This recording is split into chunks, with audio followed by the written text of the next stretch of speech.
Sini tim kau. So. Sila.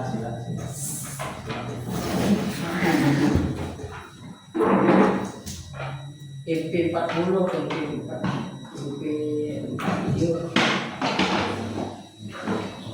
Assalamualaikum warahmatullahi wabarakatuh. Waalaikumsalam warahmatullahi wabarakatuh.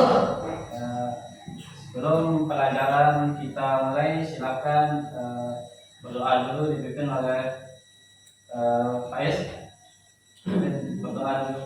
Siap, berdoa mulai. Bismillahirrahmanirrahim. Allahumma inna nas'aluka an tusalli wa tusallim ala sayyidina Muhammadin wa ala sayyidil anbiya'i wal mursalin wa ala alihi wa sahbihi ajma'in wa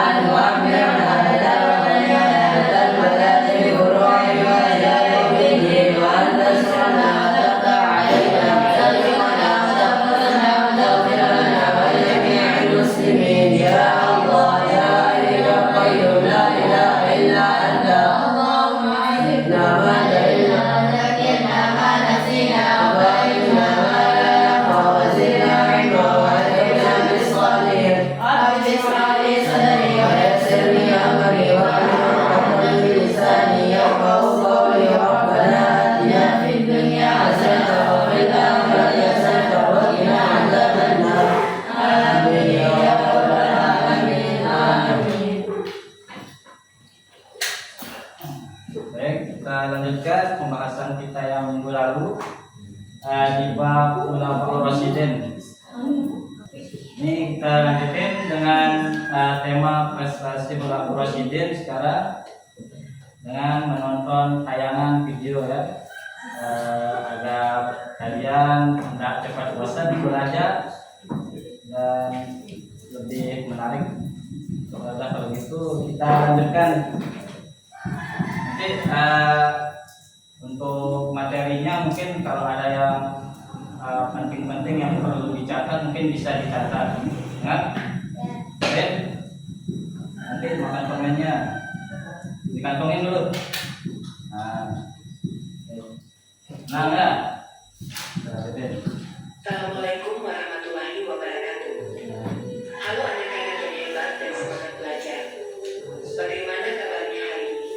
Semoga kalian semua selalu sehat, bahagia, dan diberi kemudahan dalam menuntut ilmu. Pada pembelajaran kali ini, kita akan mempelajari tentang Khulafaur Rasyidin, yaitu para pemimpin Islam setelah wafatnya Nabi Muhammad SAW. Mereka adalah sahabat-sahabat terbaik Rasulullah yang melanjutkan perjuangan beliau dalam memimpin umat Islam. Khulafaur Rasyidin terdiri dari 4 khalifah, yaitu Abu Bakar As-Siddiq, Umar bin Khattab, Utsman bin Affan, dan Ali bin Abi Thalib. Masing-masing memiliki prestasi besar dalam menjaga persatuan umat, menyebarkan Islam, dan membangun peradaban yang lebih maju. Yuk, kita pelajari bersama perjuangan dan prestasi mereka. Abu Bakar As-Siddiq, khalifah pertama setelah wafatnya Nabi Muhammad SAW adalah Abu Bakar As-Siddiq. Beliau dikenal sebagai sahabat yang sangat jujur, lembut hati, dan selalu membenarkan perkataan Rasulullah. Setelah Rasulullah wafat, keadaan umat Islam sempat mengalami kekacauan. Ada beberapa orang yang murtad, menolak membayar zakat, bahkan ada yang mengaku sebagai nabi palsu. Prestasi besar Abu Bakar As-Siddiq adalah berhasil menjaga persatuan umat Islam. Beliau dengan tegas memerangi kaum murtad dan nabi palsu agar ajaran Islam tetap terjaga. Selain itu, Abu Bakar juga memiliki jasa besar dalam pengumpulan Al-Quran. Pada saat terjadi perang Yamamah, banyak penghafal Al-Quran yang gugur. Umar bin Khattab khawatir jika ayat-ayat Al-Quran akan hilang karena para penghafalnya wafat. Akhirnya, Abu Bakar memerintahkan Zaid bin Sabit untuk mengumpulkan tulisan-tulisan Al-Quran menjadi satu mushaf. Hal ini menjadi langkah penting dalam menjaga keaslian Al-Quran hingga sekarang. Salah satu kisah istimewa Abu Bakar adalah ketika beliau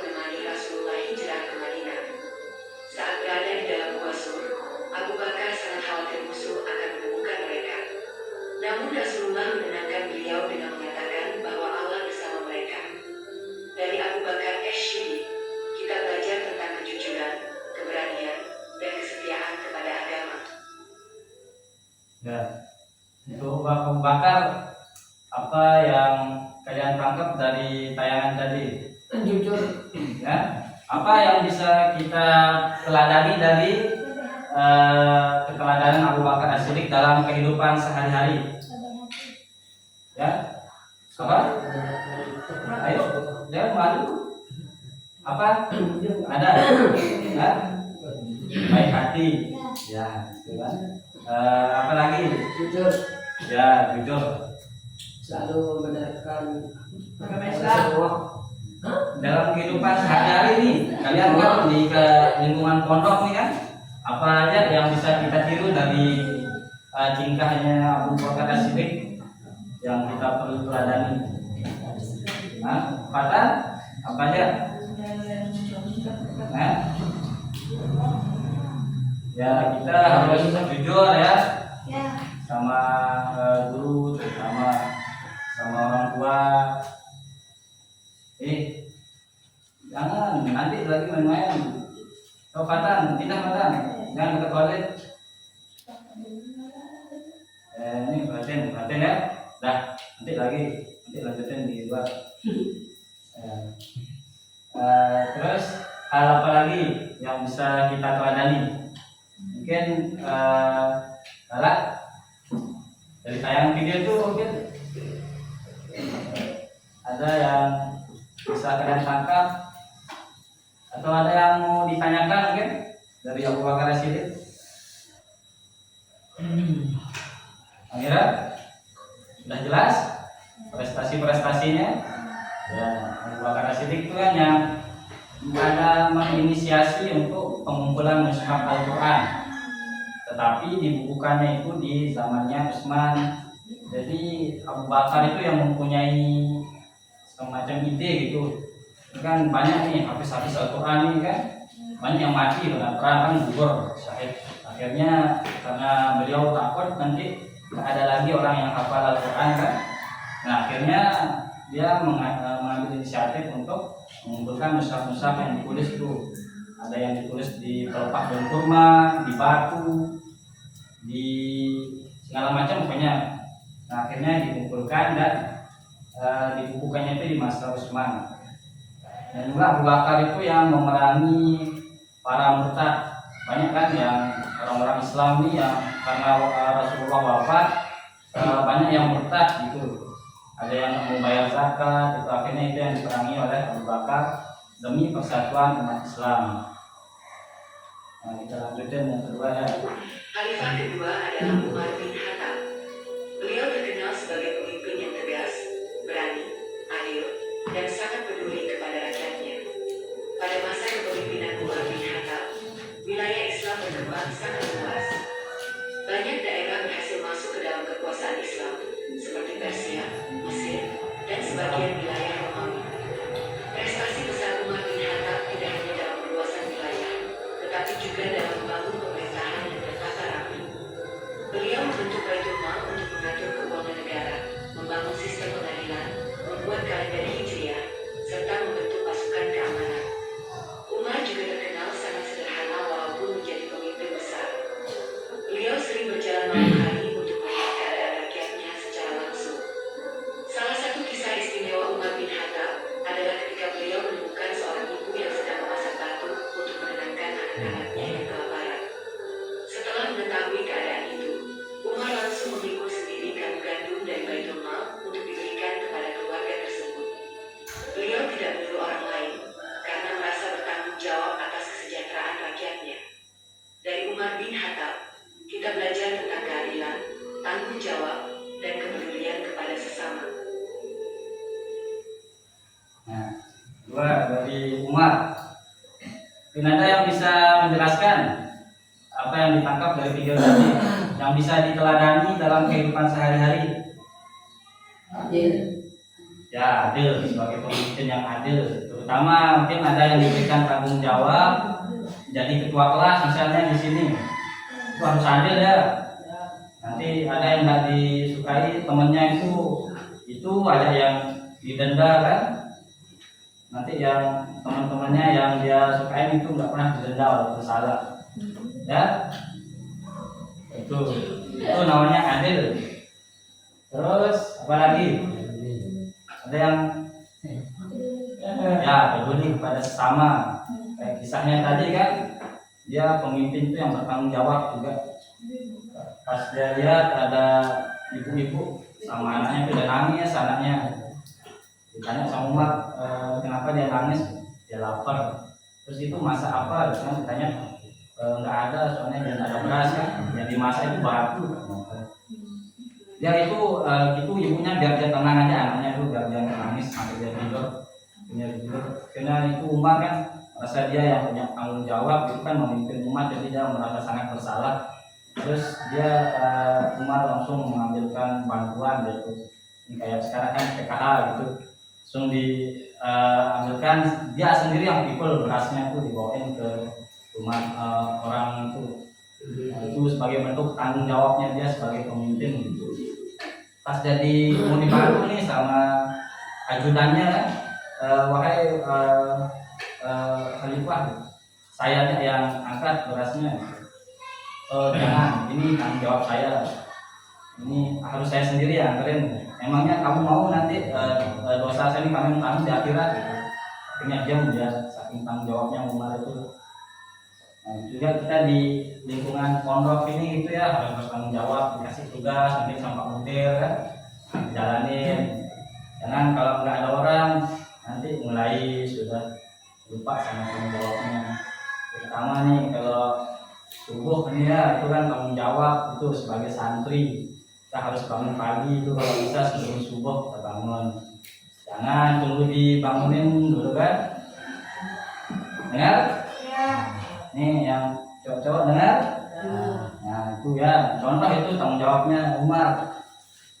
Nah, ini ya, Utsman. Yang ketiga adalah Utsman bin Affan. Beliau dikenal sebagai pribadi yang lembut, dermawan, dan sangat pemalu. Utsman bin Affan memiliki banyak prestasi besar bagi umat Islam. Salah satu prestasi terpentingnya adalah menyatukan bacaan Al-Quran. Pada masa itu, wilayah Islam semakin luas dan banyak masyarakat non-Arab masuk Islam. Perbedaan dialek dalam membaca Al-Quran mulai muncul. Untuk menjaga persatuan umat, Utsman memerintahkan penulisan mushaf Al-Quran standar yang kemudian dikenal sebagai Mushaf Utsman. Salinan mushaf tersebut dikirim ke berbagai wilayah Islam agar umat memiliki bacaan Al-Quran yang sama. Selain itu, Utsman juga berjasa dalam mengembangkan angkatan laut Islam sehingga kekuatan Islam semakin kuat. Salah satu kisah istimewa Utsman bin Affan adalah kedermawanannya. Ketika terjadi kekeringan di Madinah, beliau membeli sumur milik seorang Yahudi lalu mewakafkannya agar masyarakat bisa mengambil air secara gratis. Beliau juga pernah menyumbangkan ratusan unta dan harta untuk membantu perjuangan Islam. Dari Utsman bin Affan, kita belajar tentang sifat dermawan, rendah hati, dan pentingnya menjaga persatuan umat. Ali bin Yang khalifah ketiga nih, Ucari. apa yang bisa diteladani untuk kehidupan sehari-hari? Dari Utsman. Dermawan, rendah hati. Ayo. Apa? Dalam kehidupan kita nih di lingkungan pondok, sesuai tayangan tadi itu apa yang bisa kita contoh untuk meniru Utsman? Ayo, Ella, senyum-senyum aja dari tadi nih. Ayo, senyumin siapa? Hah? Senyumin ini? Gila? Senyumin saya? Hah? Jangan, sudah nikah. Nggak usah penuh harap lagi tuh.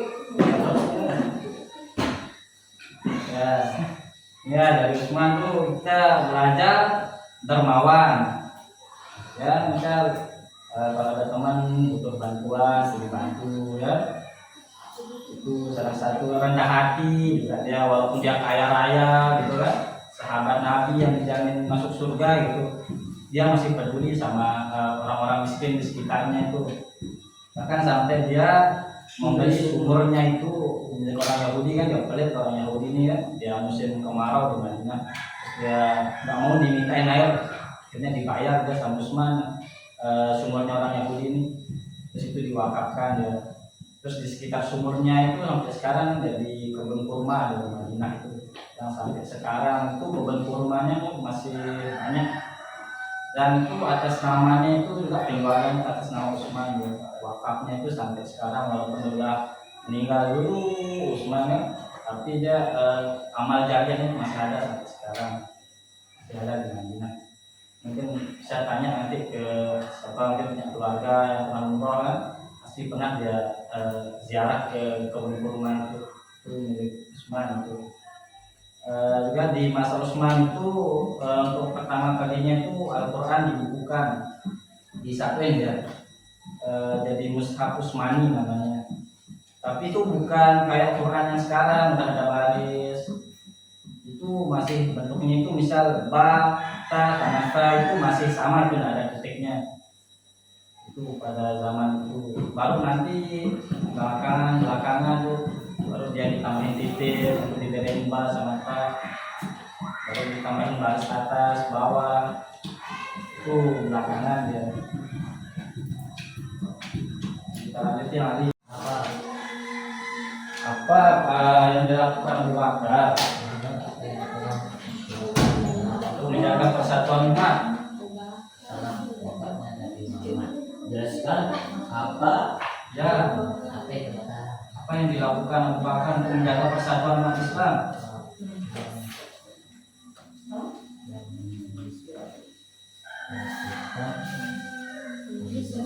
Boleh dijawab. Abu Bakar dan satu bersuara. Nah, masukin ke dalam suaranya. Nah, nomor 3 soalnya nih, dengar. Nomor 3 nih. Siapa khalifah siapa yang membuat Baitul Mal dan memperbaiki sistem pemerintahan? Siapa? Khalifah siapa? Yang membuat Baitul Mal, itu tempat orang-orang berzakat, bersedekah itu. Jadi kalau ada orang yang membutuhkan bantuan, diambilin dari sana, dikasih. Nah, siapa khalifah yang membuat Baitul Mal? Anu, mereka. Ya, jangan dijawab Prabowo nanti. Apa? Ayo. Betul mal. Baitul Mal itu tempat orang menyerahkan zakat. Boleh. Bukan bantuan PKH. Oh, ini ganja. Aneh. Jawabnya pakai tangan, dijawab. Jangan pakai mulut. Ini dari sini apa? Apa itu? Ya dari sini. Hah? Khalifah siapa nih yang membuat Baitul Mal? Ya pilihannya 4 itu kalau nggak Abu Bakar, kalau nggak Umar, Oh, kalau nggak Utsman, Ali. apa Baitul Mal? Tempat orang memberikan zakat. Ya, itu pemerintah yang buat. Jadi ya, orang-orang kaya itu dia bersedekah ke sana, nanti dia yang nyalurin itu kalau ada orang yang terakhir. Ini kelima. Ya, apa keistimewaan Ali saat proses hijrah Nabi ke Madinah? Apa keistimewaan Ali itu? Apa prestasinya Ali saat Nabi melakukan hijrah? Apa yang dilakukan Ali? Kan Nabi hijrah nih, terus Ali ngapain gitu? Apa sumbangsihnya terhadap prosesi hijrahnya Nabi? Nabi melakukan hijrah. Kan pas hijrah ke Madinah Nabi kan? Nah, terus Ali itu apa anunya?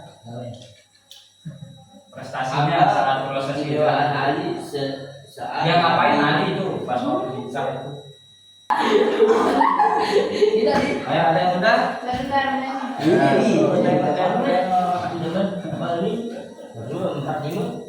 Apa Udah? Udah? saat Nabi melakukan hijrah? Apa yang tidak ada nomornya? Nanti kalau salah nomor tuh saya salahin loh. Yang penting benar tuh.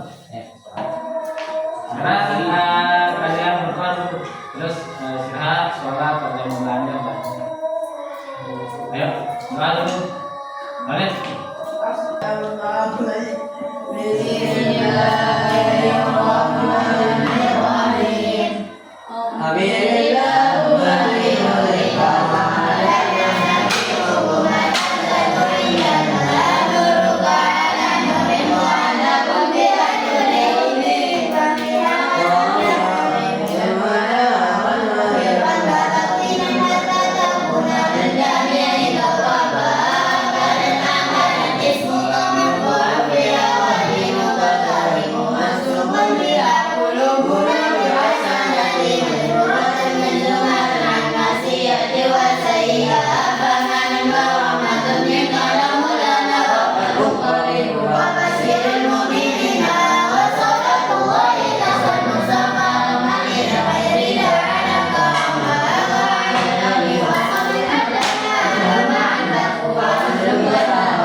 Ya, ada yang cewek dulu.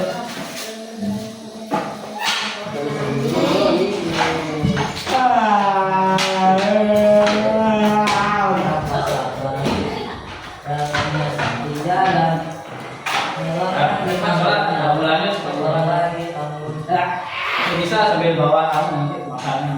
Asik. Ini matiin dulu nih. Sekali. Bilang. Bilang. Matiin. Tahu tak tahu. Matiin sebentar. Nanti